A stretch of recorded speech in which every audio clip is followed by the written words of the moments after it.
Por lo tanto, solo aquel que se mira a sí mismo como necesitado y pobre puede escuchar el llamado de Jesús claro a su vida. Así que el que no se ve a sí mismo así difícilmente va a escuchar el llamado de Jesús.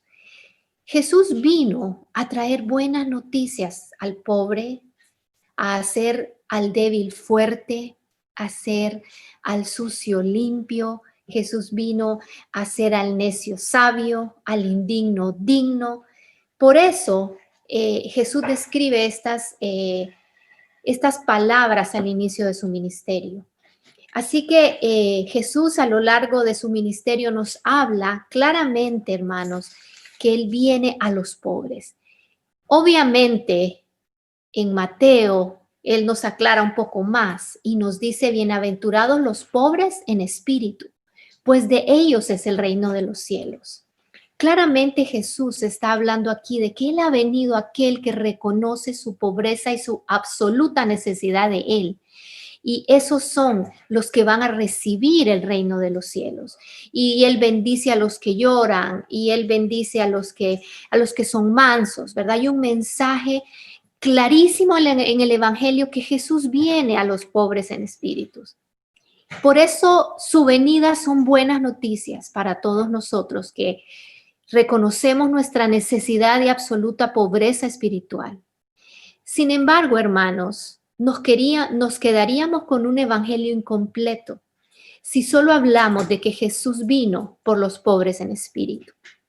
Porque precisamente el texto que leímos anteriormente, donde Jesús habla de las buenas nuevas a los pobres y cita este texto que viene de Isaías, nos habla al final de el año agradable al Señor. Él vino a predicar el año agradable al Señor. Y ese año agradable al Señor, ese año del favor de Dios que Jesús está citando, es en realidad el año del jubileo, que tiene mucho que ver con la pobreza, no solamente física, sino espiritual. Y el año del jubileo es ese año que Jesús está proclamando. Y para los judíos que escuchaban este mensaje, pudieron entender claramente qué era. Para nosotros, hermanos, entender el año del jubileo, en Levítico 20 encontramos que Dios había dejado a su pueblo el mandato de celebrar el año del jubileo. ¿Y qué era este año? Quiero leer aquí el texto, dice Levítico 20:10. Y santificaréis el año 50 y pregonaréis libertad en la tierra a todos sus moradores. Ese año os será de jubileo y volveréis cada uno a vuestra posesión y cada cual volverá a su familia. El año del jubileo es un mandato que dejó el Señor para su pueblo, que debían cumplir cada 50 años. Y cada 50 años se proclamaba el año del jubileo, que implicaba sobre todo dos cosas. La primera era que la tierra era devuelta. ¿Y por qué la tierra era devuelta? Porque si usted recuerda, cuando el pueblo de Israel entra a la tierra prometida y recibe esa tierra de parte del Señor como su tierra, la tierra es dividida entre las tribus. Y las tribus las dividen entre las familias, de manera que cada familia del pueblo de Israel recibe su porción de tierra. Y esa es la porción que es su herencia para ellos y para los hijos de sus hijos de sus hijos. Sin embargo, en 50 años que pasaba el año del jubileo, podían pasar muchas cosas, hermanos. A veces la persona tenía malas cosechas, puede ser que la persona utilizaba mala tierra, puede ser que entraba en algún tipo de préstamo y no podía salir adelante, mal utilizaba el dinero, moría el jefe de familia y usted sabe que la mujer, la viuda, no podía heredar la tierra, solo los hombres. De manera que muchas veces las familias entraban en crisis económicas, en crisis financieras, y lo único que podían hacer era vender su tierra. En ese tiempo la economía era una economía agraria. Significa que la vida de la persona giraba alrededor de la tierra. Así que era su única posesión. De manera que vender la tierra significaba el último recurso para sobrevivir para una familia. Así que Dios dejó el mandato de que la persona que por problemas, situaciones difíciles que les tocaba enfrentar, perdían esa tierra, podían volverla a comprar cada 7 años. Podían volver a pagar, ahorrar por 7 años y a los 7 años se le daba la oportunidad de volverla a comprar. Pero si la persona no lograba tener el dinero, no podía mejorar su situación, tenía que esperar al año del jubileo, cada 50 años. Y al ser cada 50 años, por lo menos una vez en la vida, a cada persona le tocaba experimentar el año del jubileo, en el cual se devolvía la tierra a todos sus dueños originales sin que pagaran absolutamente nada. Era un año de buenas noticias para el pobre, para el que había perdido su tierra, para el que le había ido mal, para el que estaba sufriendo. Esperaba el año del jubileo para poder recibir de nuevo su herencia. Entonces, eran buenas noticias para el pobre, no muy buenas para el rico, porque el rico tenía que ceder esas tierras que probablemente había adquirido durante mucho tiempo. Para el rico significaba ceder y más bien perder muchas de sus riquezas. Entonces, era una de las cosas que sucedía en el año del jubileo. Y la segunda cosa que sucedía es que se daba libertad a todos los que estaban en esclavitud. Muchas veces la persona que perdía sus bienes tenía que venderse, lo último que le quedaba era venderse a sí mismo como siervo de otro israelita y volverse su esclavo y trabajar para lograr su sustento, su comida y un techo.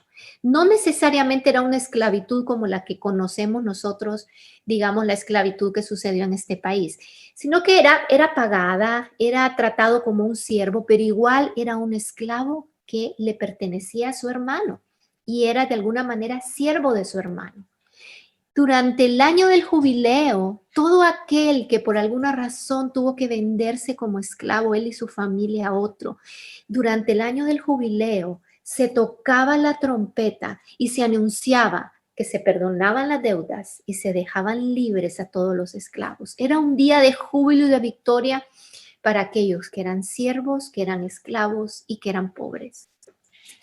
Eso es el año agradable a Dios que Jesús está hablándonos, porque precisamente Jesús no solamente anuncia el año del jubileo, Él es el jubileo de su pueblo, porque Él vino a cancelar nuestra deuda, Él vino a darnos la herencia que habíamos perdido por nuestro pecado y a anunciar buenas noticias. Pero también Jesús viene a anunciar buenas noticias, no solamente a los pobres espirituales, sino también a los pobres físicamente, porque Jesús a lo largo de su vida escoge ser y vivir en medio de los pobres, hermanos. Así que el contexto de este texto es el año del jubileo, donde nos habla de aquellos que son pobres. Jesús no solamente proclamó que Él era el jubileo y que el año del jubileo había llegado para toda la humanidad, donde se perdonarían deudas y donde todos los esclavos serían libres, sino también Jesús con su vida proclamó que Él estaría en medio de los pobres y que escogería vivir en medio de los pobres. De hecho, Dios escoge a una humilde pareja de campesinos, de agricultores, para que fueran los padres de su hijo. Jesús nace, como nos dice Lucas, María dio a luz a su hijo y primogénito y lo envolvió en pañales y lo acostó en un pesebre, en un establo, porque no había un lugar para ellos en el mesón. Jesús escoge que su vida estaría en medio de los pobres. Y no solamente esto, Jesús, sus primeros visitantes cuando nace son unos humildes pastores de ovejas. En algún momento Jesús fue preguntado por algunas personas que querían seguirlo, queremos seguirte, y Jesús les responde, las zorras tienen madrigueras, tienen cuevas, los pájaros tienen nido, pero el Hijo del Hombre no tiene dónde reclinar su cabeza.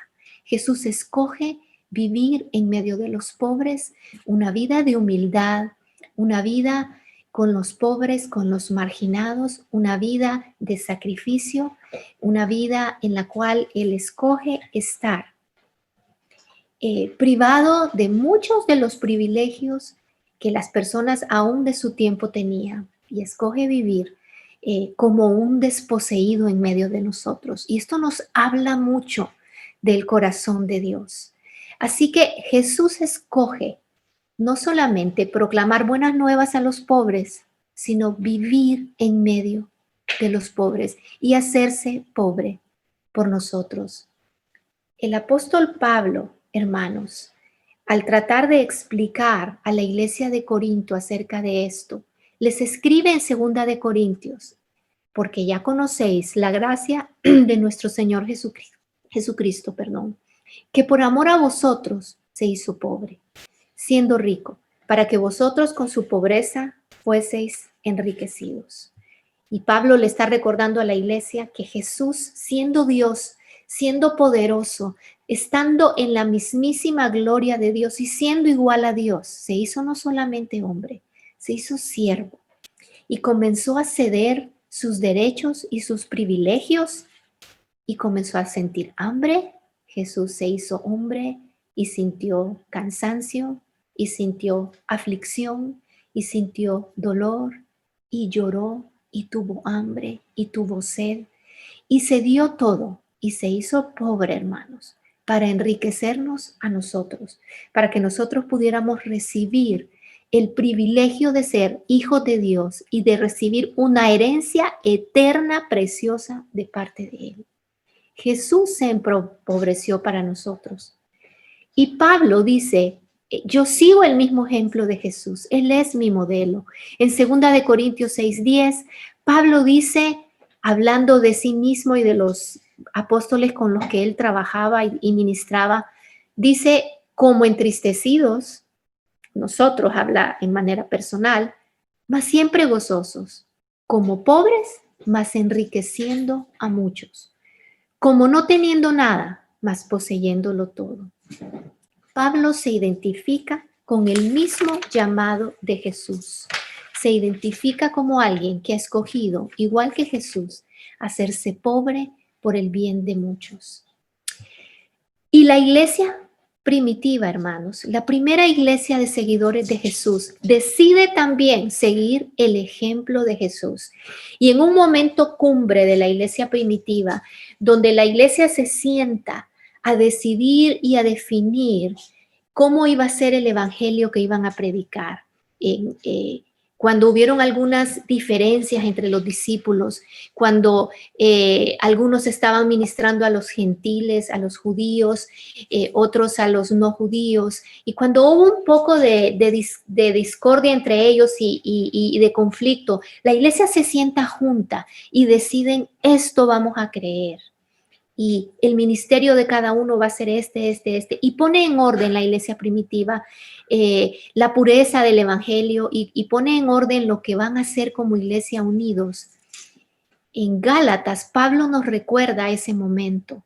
Y si leo de aquí, de lo que dice el texto, dice, a ver si lo puedo leer, en efecto, Jacobo, no puedo leer muy bien aquí, dice, creo que dice Cefas, que eran considerados columnas al reconocer la gracia que yo había recibido, nos dieron la mano a Bernabé y a mí en señal de compañerismo, de modo que nosotros fuéramos los de los gentiles y ellos a los judíos. Es decir, llegamos a un acuerdo entre todos los apóstoles. Dijimos, esto vamos a creer como iglesia, vamos a velar porque el evangelio que predicamos sea el que Jesús nos enseñó.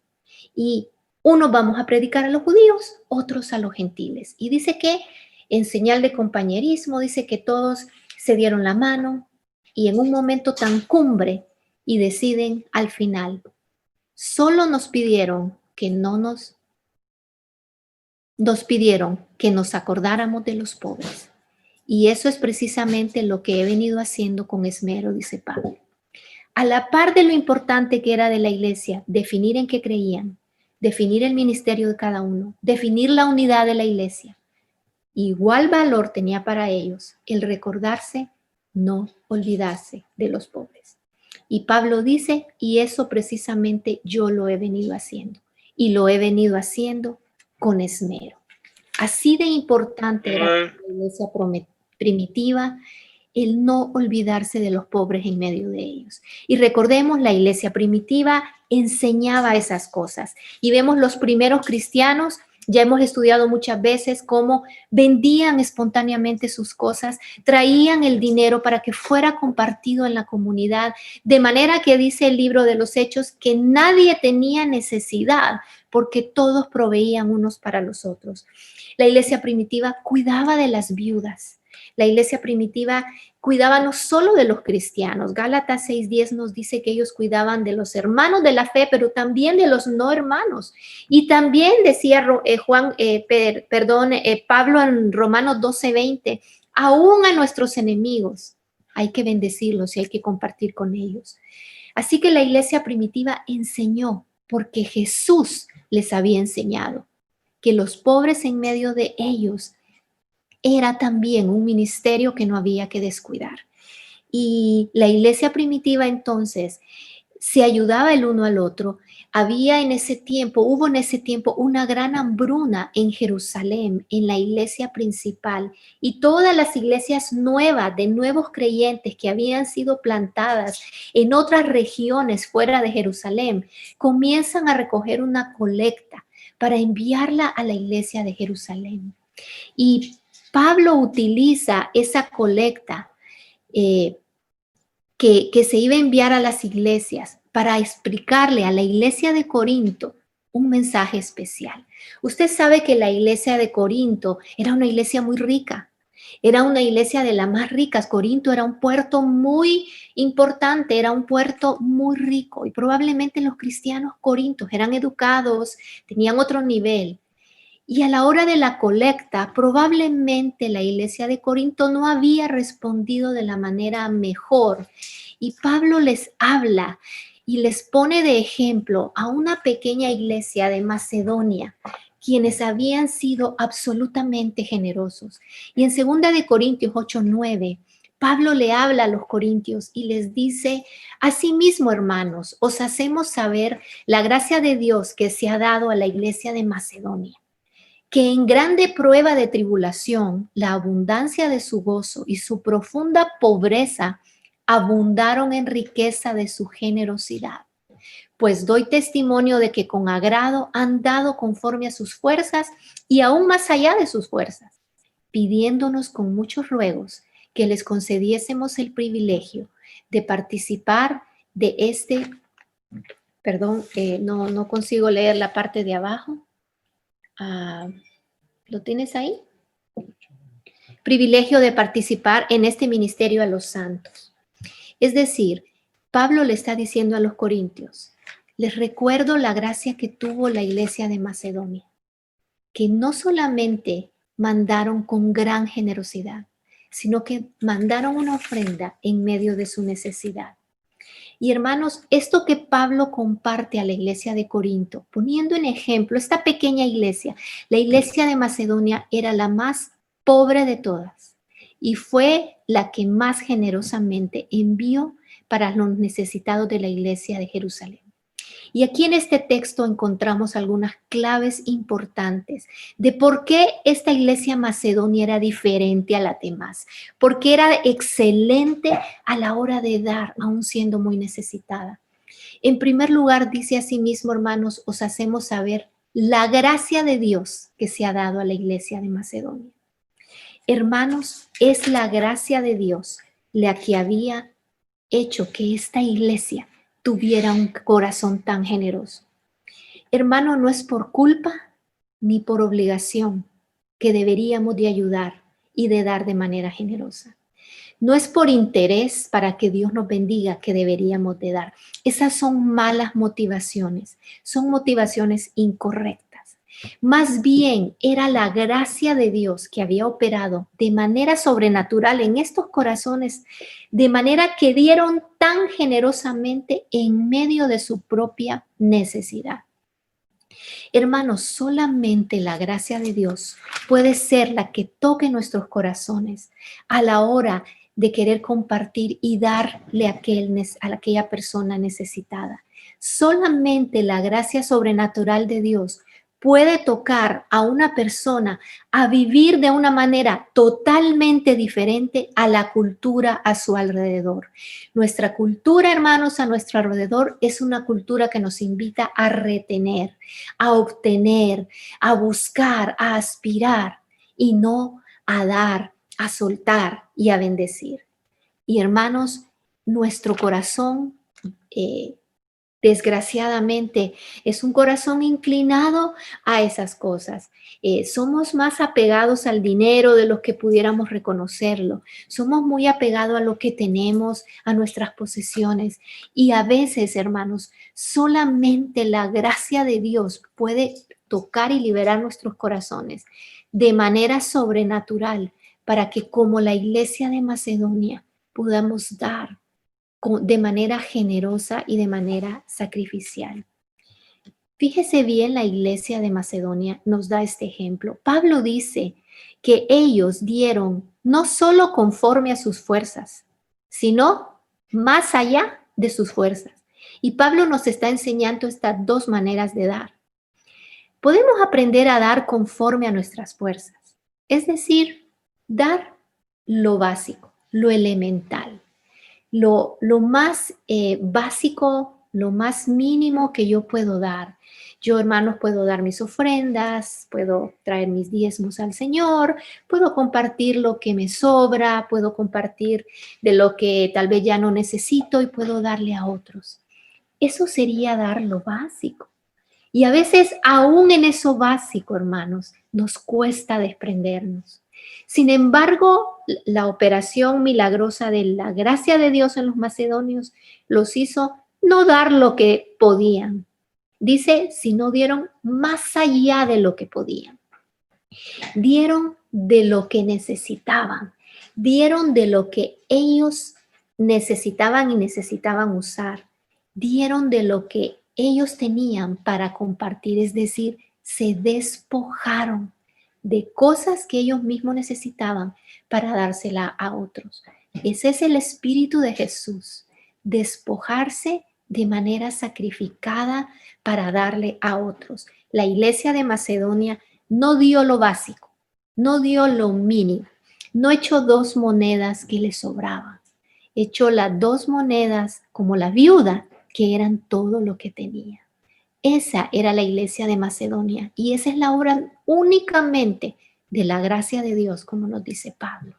¿Cuánta gracia de Dios necesitamos, hermanos, para poder ser sensibles a la necesidad que hay a nuestro alrededor, a nuestro hermano que sufre y que tiene necesidad, a cuántas personas que día a día cruzan nuestro camino o que conocemos que están sufriendo, que tienen hambre, que tienen necesidad, hermanos, a quienes nosotros podemos bendecir, a quienes nosotros podemos dar y que nos hemos a veces acomodado a dar lo mínimo, a dar lo que nos sobra, lo que ya no queremos o lo que no nos cuesta nada.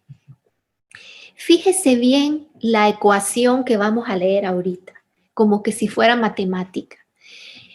Dice que esta iglesia estaba en grande prueba de tribulación y una profunda pobreza. Y mire la ecuación. Grande prueba de tribulación más profunda pobreza igual abundancia de generosidad. ¿Le parece natural esta ecuación? Gran prueba y tribulación más gran pobreza igual a gran riqueza. Eso no nos suena común, no nos suena normal. No nos sale la cuenta, ¿verdad? Como hay una comunidad en tribulación, estaban pasando hambruna ellos también y tenían una profunda pobreza, eran una iglesia pobre. Sin embargo, el producto y el fruto de esta iglesia es una rica y generosa ayuda con abundancia de gozo. Esto es Jesús mismo personificado en esta iglesia de Macedonia. dando, despojándose y haciéndolo con gozo. Imagínense que más abajo dice Pablo que da testimonio de que con ruegos pidieron que les concedieran el privilegio de participar. Yo me imagino a Pablo diciéndoles, no, hermanos, ustedes no tienen suficiente. Ustedes, probablemente Pablo u otras personas diciendo, es cómo vamos a permitir que ellos den si son muy pobres, si no pueden.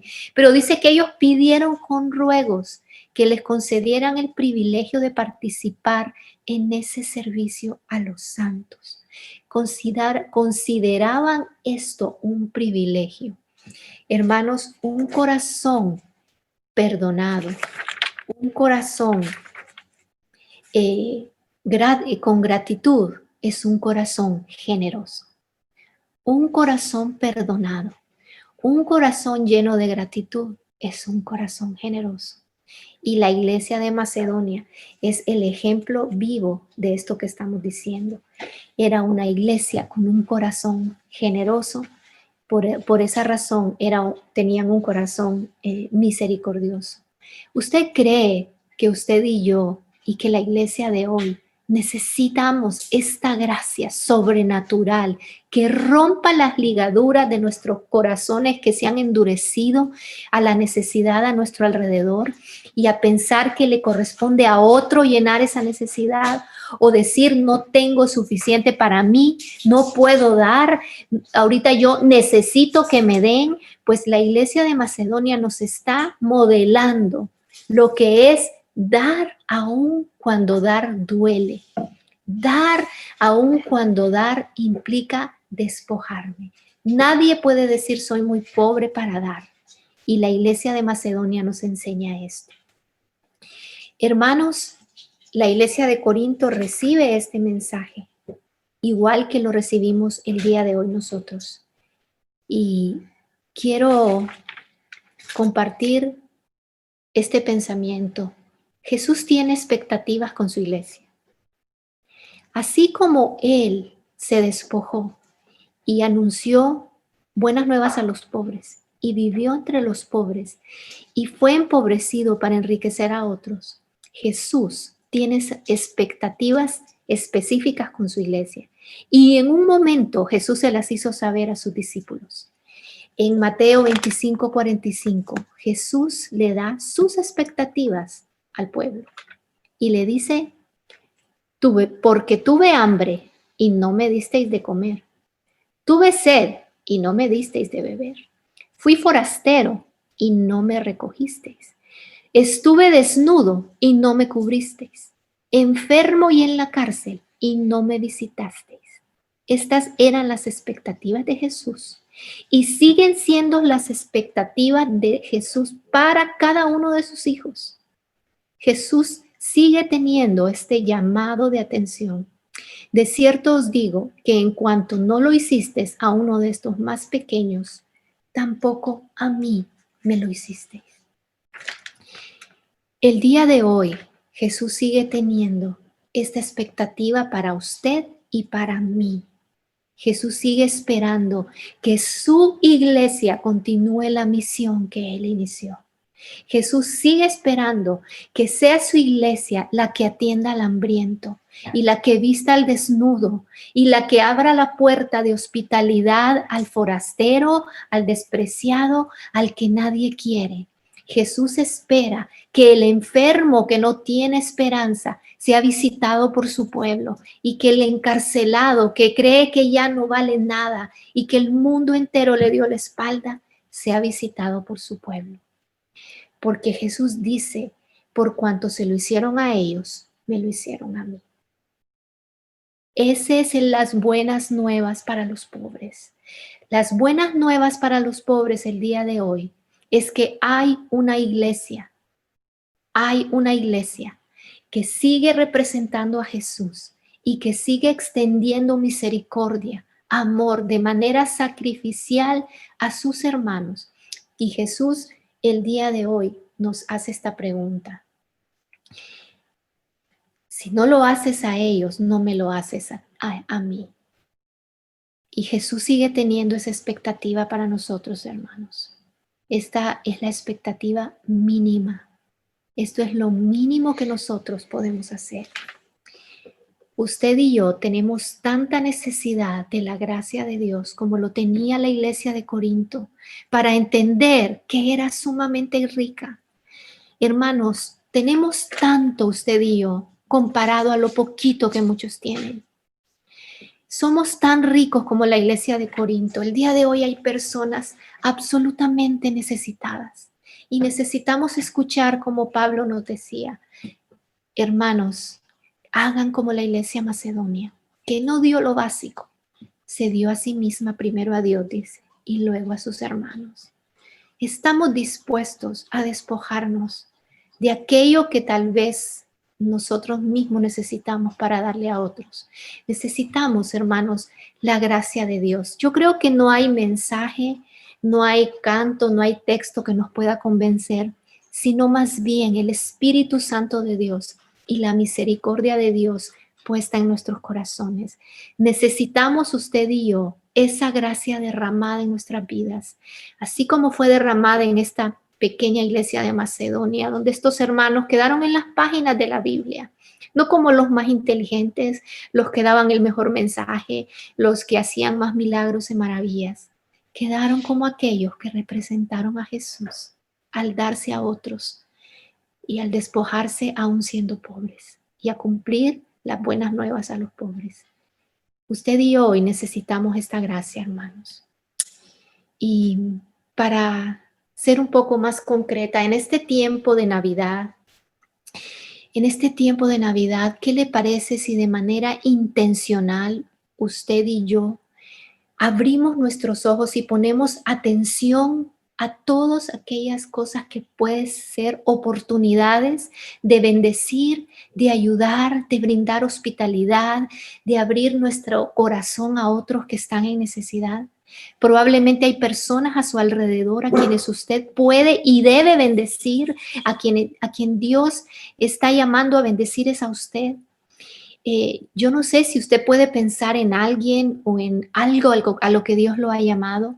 Y me voy a atrever a compartir con usted dos oportunidades concretas, dos lugares en los cuales usted y yo podemos de alguna manera concreta responder al mensaje que Jesús nos está diciendo hoy.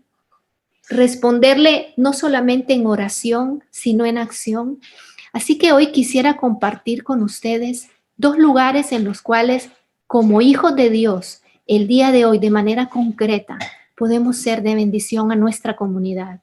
Y en primer lugar, una opción, hay muchísimas, hermano, pero hoy yo le comparto dos de las que yo conozco, puede ser que hayan más. Open Doors es un lugar, es un refugio para personas sin hogar, para homeless.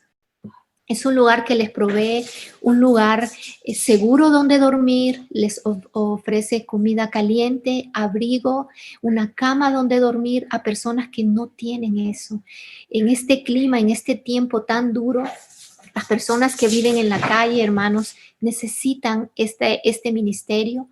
Es un lugar que se sostiene con donaciones y mire, le comparto la lista de cosas que ellos necesitan.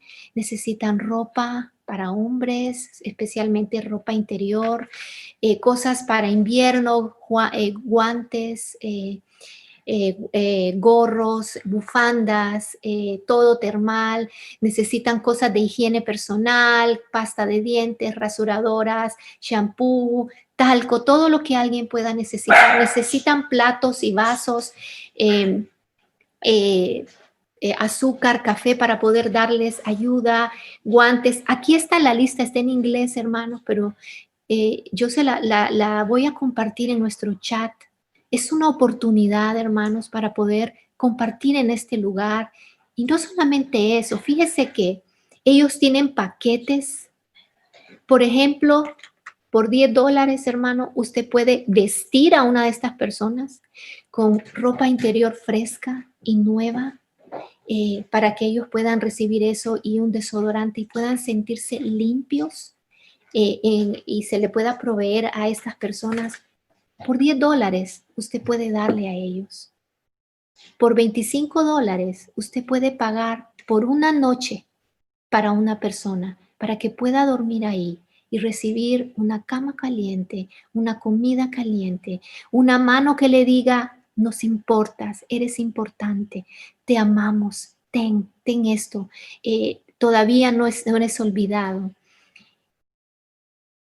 Y por $125 podemos darle de comer a todas las personas del refugio por una noche, ya sea un almuerzo o una cena. ¿Qué tal si nos uniéramos varios hermanos para llevar comida caliente por $125 o como iglesia que pudiéramos proveer a estos hermanos de una comida con amor de parte de hermanos en Cristo que el día de hoy están pensando en ellos y quieren responder a esa pregunta de Jesús? Tuve hambre y no me diste de comer. Estuve desnudo y no me vestiste. Hermanos, como iglesia podemos hacer esto. Como un grupo podemos hacer esto. De manera individual podemos hacer esto. Son oportunidades que están en nuestra comunidad.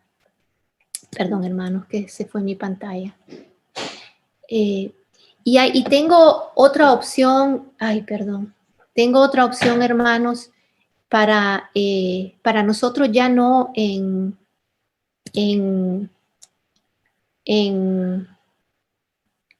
aquí en la comunidad, sino otra opción que es fuera del país. La organización con la que yo trabajo, hermanos, que se llama Virginia Mennonite Missions, disculpen que se me desconfiguró la presentación que tenía. Virginia Mennonite Missions es la organización con la que yo trabajo. Está haciendo una recolecta de paquetes de ayuda y de higiene, de paquetes para higiene, para familias que fueron damnificadas durante los 2 huracanes que afectaron Honduras. Y ellos han contactado, se han unido a una iglesia en Honduras para mandarle a estos hermanos, muchos de ellos hermanos en Cristo, nuestros hermanos, que han tenido que vivir debajo de un puente, debajo de un árbol, en la calle, cubiertos con plástico, han perdido absolutamente todo, no solamente sus casas, sus posesiones, y no pueden regresar a su casa o lo que fue su casa porque eso ahora es un pantano, ahora lo único que hay es lodo. Y la organización con la que yo trabajo va a estar mandando el dinero para formar paquetes familiares donde a la familia se le va a dar una toalla, jabón antibacterial, jabón de cuerpo. Hay personas que tienen meses sin darse un baño, sin tener acceso a pasta de dientes, jabón, shampoo. Entonces, ese paquete vale $26 y con $26 usted puede bendecir a una familia completa para que tenga la provisión de elementos de primera necesidad para una familia que el día de hoy está desnuda, está sucia y está siendo muy necesitada. Son 2 oportunidades que tenemos, hermanos, para compartir con personas de nuestra comunidad. Terry ya nos ha hablado de un ministerio en el que no tenemos que invertir más que escribir a alguien que está encarcelado, ¿verdad, Terry? Y enviarle una palabra de aliento, muchos de ellos hispanos que necesitan saber que alguien está dispuesto a escucharles, a orar por ellos y a caminar con ellos a través de una carta. Hermanos, Jesús vino a hacer buenas nuevas a los pobres. Ojalá que nosotros también podamos proclamar con nuestras vidas esas buenas nuevas a los pobres. Iba a compartir una canción, pero un canto que me encanta, pero se me desconfiguró el WhatsApp, el Prezi. Una canción que dice, Ayer te vi, no sé si la han escuchado, de Jesús Adrián Romero. Te vi en un niño de la calle, te vi en un enfermo, te vi en alguien en un hospital, porque cada uno de ellos es Jesús, es en nuestros hermanos. Así que para terminar quisiera que oráramos y quisiera que pidiéramos al Señor sensibilidad y acción en nuestro corazón a responder. Señor, te damos gracias, Padre eterno, ah, porque somos tus hijos. Ayúdanos, Señor, a entender cuán ricos somos, Señor. Cuántas cosas tenemos que podemos compartir. Cuántas cosas, Señor, que para nosotros tal vez, Señor, no sean mucho, muy grandes, pero para otro pueden significar una diferencia enorme, Señor. Padre, te pedimos que como la iglesia de Macedonia, la gracia sobrenatural, Señor, de tu misericordia sea derramada en nuestros corazones, Señor, para que podamos, Señor, volvernos, Señor, como tú, Señor, a poder, Señor, tener un corazón misericordioso y sensible a la necesidad de nuestros hermanos. Enséñanos, Señor, a dar no solamente conforme a nuestras fuerzas, con lo que podemos. Ayúdanos a dar aún más allá de lo que podemos, Señor. Enséñanos como tu iglesia, Señor, todas las oportunidades que cada día tenemos, Señor, de bendecir, de ayudar, de amar, de extender tu amor a otros, Señor, en este tiempo de Navidad, Señor. Ayúdanos de manera intencional ver esas oportunidades que tú has puesto, Señor. Aunque el día de hoy yo he presentado algunas, Señor, puede ser que tú nos estés llamando a otras cosas, Señor. Yo te pido, Dios, que la gracia tuya pueda romper, Señor, la dureza de nuestro corazón o la indiferencia o la falta de tiempo o tal vez, Señor, el no saber cómo hacerlo. Señor, ayúdanos, Señor, a poder no solamente proclamar buenas nuevas a los pobres espirituales, sino también a aquellos que hoy sufren en nuestro alrededor, aquí en nuestra comunidad, pero también fuera de nuestra comunidad. Señor, ponemos en tus manos, Señor, nuestro corazón, nuestros recursos. Reconocemos que de lo recibido de tu mano, de eso damos, Señor. Que nada de lo que tenemos es nuestro, que somos administradores de tu gracia, Señor.